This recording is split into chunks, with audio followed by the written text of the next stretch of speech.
मानस प्रधान मानस अल्प समय कहे शीत संध्या बहुत डेरी हो विपद कहते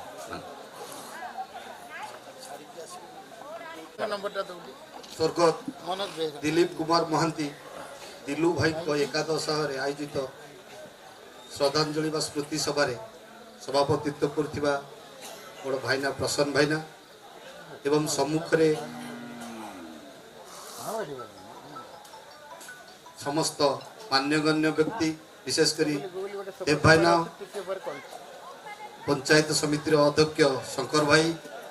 एवं समस्त मान्यगण्य व्यक्ति एवं विशेषकर दिलू भाई को भल पाउथिबा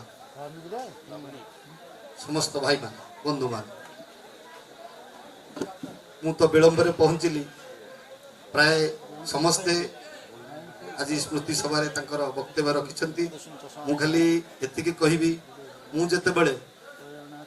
राजनीति रे मु चौरपदा पंचायत भितर जेतेबेले मु राजनीति के आसिली इठी तो माधव भाई बसचंती मो सम्मुख रे 93-94 मसीह रे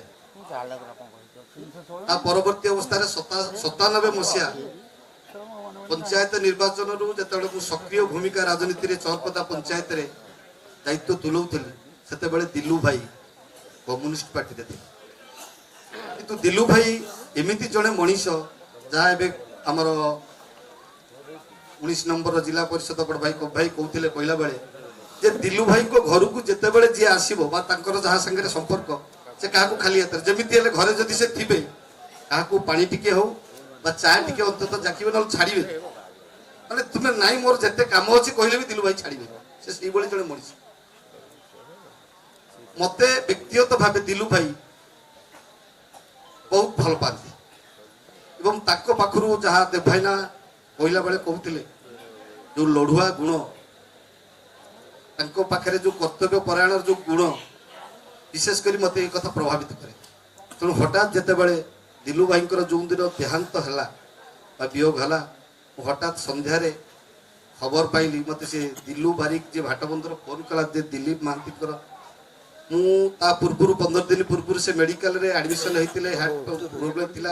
एक कथा मु खबर पाई पार नथिली मु हठात आश्चर्य भी हेली दिलू भाई को वियोग हो गला एक कथा विश्वास करि पारले तेणु दिलू भाई वास्तव रे जड़े लड़ुआ मनीष थे विशेषकर खाली चौरपदा गाँ नुह चौरपदा पंचायत ये अंचल पाई तेणु दिलू भाई वियोग मु व्यक्तिगत भाव अत्यंत दुखित मर्माहत प्रभु जगन्नाथ पाखे मुझर सद्गति कामना करी एवं प्रभु जगन्नाथ पाखे प्रार्थना करी परिवार को सहाय हूँ